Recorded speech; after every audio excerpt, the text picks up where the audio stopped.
اعوذ باللہ من الشیطان الرجیم بسم اللہ الرحمن الرحیم السلام علیکم ورحمۃ اللہ وبرکاتہ۔ ہماری صبح و شام کے معاملات میں ہم کئی ایسے کام یا اعمال کرتے ہیں جسے یا تو ثواب سمجھ کر کرتے ہیں کہ اس عمل کے کرنے سے ہمیں ثواب ملے گا، لیکن جب اس عمل پر تحقیق کی جاتی ہے تو معلوم ہوتا ہے کہ یہ عمل تو دراصل رب کی ناراضگی کا سبب بن رہا تھا جسے ہم ثواب سمجھ کر کر رہے تھے۔ مثال کے طور پر تعویذ اور دم وغیرہ کرنا، غیر اللہ کے نام کی نظر و نیاز کرنا، قبر اور مزار والے کو مصیبت اور تکلیف میں پکارنا، مردے کے نام کے لیے ایصال ثواب کرنا، اور اسی طرح کے کئی اعمال ہیں جسے ہم سمجھتے تو ثواب ہی ہے، لیکن در حقیقت یہ اعمال ہمارے لیے گلے کا پندہ بن جاتا ہے۔ اسی طرح کچھ اعمال ایسے بھی ہیں جسے ہم نہ تو ثواب سمجھتے ہیں اور نہ ہی گناہ، بلکہ ہمارا یہ گمان ہوتا ہے کہ یہ تو بس مذاق میں ہو جاتا ہے یا پھر غصے میں زبان سے نکل جاتا ہے، اس میں کوئی قباحت نہیں ہے۔ اس میں سب سے زیادہ دہرائے جانے والا عمل قسم کھانا ہے۔ ہماری لڑائی ہو یا مذاق کر رہے ہو،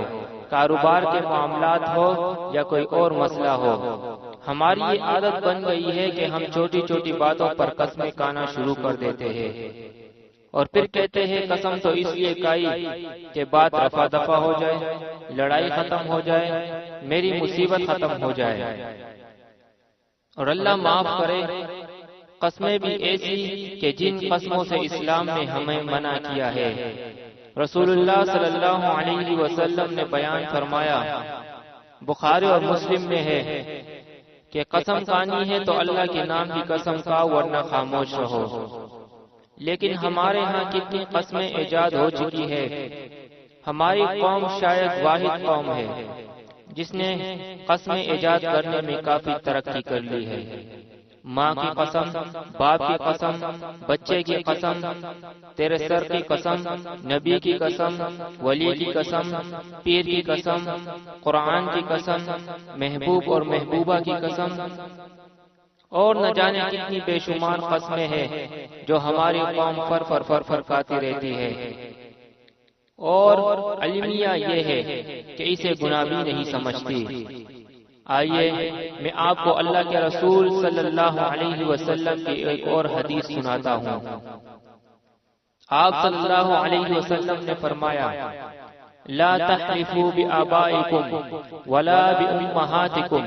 ولا بأندادی ولا تحلفوا الا باللہ ولا تحلفوا باللہ الا وانتم صادقون۔ ابو داؤد کی حدیث ہے۔ فرمایا، اپنے باپوں یا ماؤں کے نام کی قسمیں نہ کھایا کرو اور نہ بتوں کے نام کی قسمیں کھایا کرو، صرف اللہ کے نام کی قسم کھایا کرو، اور اللہ کے نام کی قسم بھی اسی صورت میں کھاؤ جب تم سچے ہو۔ اس حدیث سے معلوم ہوتا ہے کہ قسم صرف اللہ کے نام کی کھانی چاہیے، اور یہ بھی یاد رہے کہ قسم جھوٹی نہ ہو، اس لیے کہ ہم اپنے معاملے میں اللہ کو گواہ بنا رہے ہیں، اور ہمارے قسموں میں شرکیہ الفاظ بھی نہ ہو، اس لیے کہ جو قسمیں غیر اللہ کے نام کی ہوگی اسے اللہ کے رسول صلی اللہ علیہ وسلم نے شرک قرار دیا ہے۔ ابو داؤد کی حدیث ہے، آپ صلی اللہ علیہ وسلم نے بیان فرمایا، من حلف بغیر اللہ فقد اشرکا، جس نے اللہ کے نام کے علاوہ کسی اور کے نام کی قسم کھائی تو اس نے شرک کیا۔ قرآن نے شرک کے بارے میں فرمایا، سورہ نساء، ان اللہ لا یغفر ان یشرک بہ ویغفر ما دون ذلک لمن یشاء، کہ اللہ رب العزت شرک کرنے والے کو کبھی معاف نہیں کرے گا، اس کے علاوہ جو گناہ ہوں گے اللہ معاف فرما دے گا اگر چاہے گا تو۔ سورہ مائدہ آیت 72 میں فرمایا، انہ من یشرک باللہ فقد حرم اللہ علیہ الجنہ ومأواہ النار وما للظالمین من انصار، جس کسی نے بھی اللہ رب العزت کے ساتھ شرک کیا اس پر اللہ نے جنت حرام کر دی ہے، اور ایسے لوگوں کا ٹھکانہ جہنم ہے، اور ایسے ظالموں کا کوئی مددگار نہ ہوگا۔ معزز دوستو، ان تمام احادیث اور آیتوں سے معلوم ہوتا ہے کہ قسم صرف اور صرف اللہ کے نام کی کھانی چاہیے، اور اپنے آپ کو ہر قسم کے شرک سے جو ہے وہ بچانا چاہیے۔ تو اللہ سے دعا ہے کہ اللہ رب العزت ہمیں اسلام پر پورا عمل کرنے کی توفیق عطا فرمائے، اور اپنے آپ کو ہم شرک سے بچائے۔ اقول قولی ھذا استغفر اللہ لی ولکم ولسائر المسلمین، والسلام علیکم ورحمۃ اللہ وبرکاتہ۔